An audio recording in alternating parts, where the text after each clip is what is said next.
Welcome back to the Road to October. I'm your host, Ryan Lorenz, and tonight we're stepping off the beaten path. This is our Halloween special, and no night in baseball history fits the bill better than this one.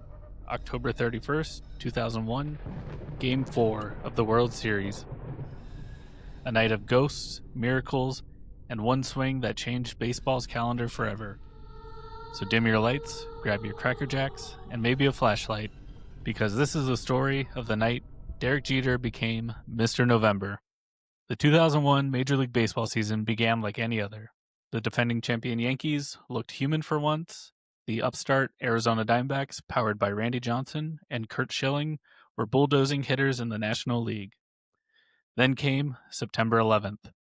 In an instant, everything stopped. Flights grounded, stadiums emptied, silence fell over New York. Baseball paused for 6 days, the longest in-season stoppage since World War II. And when the league resumed, players took the field draped in flags with NYPD and FDNY hats on their head.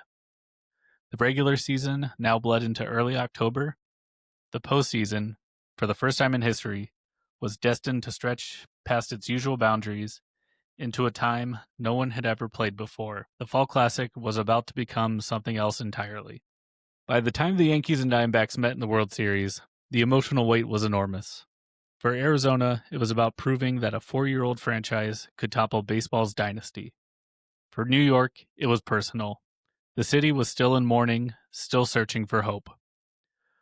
When the series shifted to Yankee Stadium for Game 3 and 4, the Bronx was electric. Flags everywhere, first responders lining the aisles, a sense that every pitch meant more than just the scoreboard.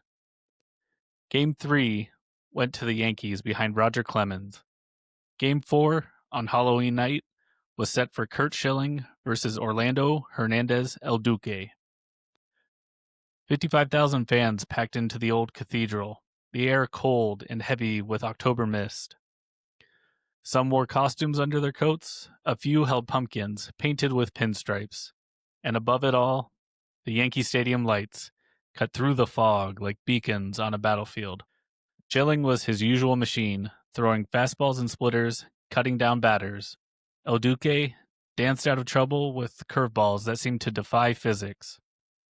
Schilling and El Duque traded zeros early until Shane Spencer ambushed a pitch leading off the bottom of the third. Spencer deep to right. Gone. 1-0 New York. A laser into the right field corner seats to put New York up 1-0. Arizona answered immediately in the top of the fourth. Mark Grace worked the count. Grace gets into one to right. This game is tied as Mark Grace hits it into the upper deck. And launched a solo homer into the upper deck and right to tie it 1-1. The stadium exhaled. Each inning, the crowd's tension tightened like a drawstring. In the 8th inning, Arubio Durazo doubled on a fly ball to center field. Luis Gonzalez scored, and Durazo moved up to third. Arizona broke the tie and was leading 2-1. Matt Williams then followed up with a fielder's choice to shortstop Derek Jeter, and Midri Cummings scored on the play. Arizona now led 3-1. Byung-Hyun Kim trotted in from the bullpen in the bottom of the 8th. He struck out the side, and the Yankees' hope felt buried 6 feet under. The Diamondbacks went down quietly in the top of the 9th. We now move to the bottom, where Arizona still leads 3-1. Derek Jeter tries to bunt to start the inning, but is thrown out at first. Then Paul O'Neill singles to get on base. Bernie Williams then strikes out. The Yankees have 2 outs and 1 on. Tino Martinez steps to the plate. The Diamondbacks are 1 out away from taking a 3-1 lead in this 2001 World Series. Game 5 tomorrow night. Messina and Batista. 1 on, 2 out.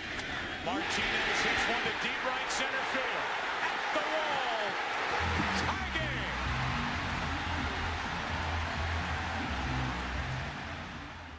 It's a shot to deep center, a 2-run blast to tie the game. Yankee Stadium erupts like a volcano.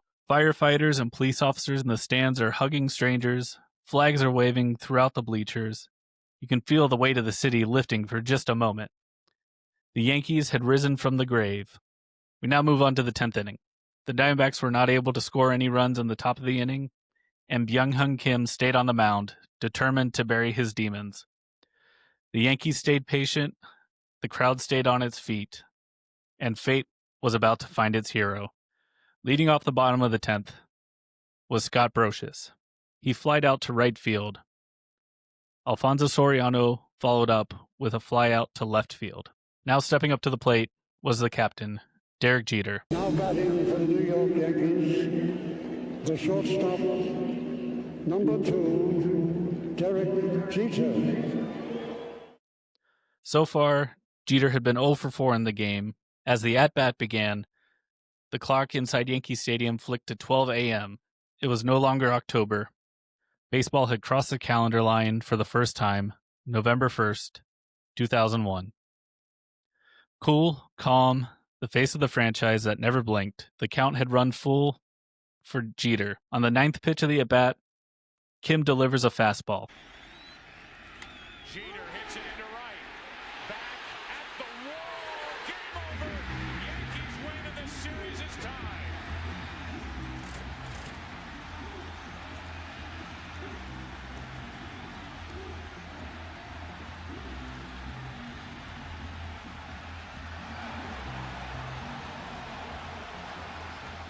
A walk-off home run. The scoreboard reads 4-3 Yankees. And then, in bright electric letters, Mr. November flashes across. The crowd begins to chant it like an incantation. Jeter rounds the bases, smiling, but almost in awe. He's becoming a living legend in real time. Time to cue New York, New York by Frank Sinatra. For New York, this one meant more than a series tie. It was a moment of joy when the city needed it most. Firefighters and officers who had been working ground zero stood in the stands crying. Families embraced. Broadcasters like Joe Buck and Tim McCarver called it one of the loudest crowds in Yankee history. Baseball had given New York its heartbeat back. The Yankees would win Game 5 in a similar fashion, another late-inning miracle, before eventually falling to Arizona in Game 7. But for one night on Halloween and into November, the Yankees were immortal. The 2001 World Series wasn't about just baseball. It was about resilience. It proved that even in darkness, there can be magic. The delay after September 11th pushed the series into a time it had never been before, and that little twist of fate gave us a moment that would last forever. In our journey down the road to October, this night reminds us that baseball's greatest stories aren't just written in box scores. They're etched in emotion, in memory, and in hearts of the fans who lived through them. Thank you for listening to this special episode of The Road to October, our Halloween special. If you enjoyed this trip through the past, make sure to subscribe and follow our journey as we continue to retrace baseball's greatest moments year by year. And remember, October may belong to baseball, but November, that belongs to Mr. November. Happy Halloween, and I'll see you next time on The Road to October.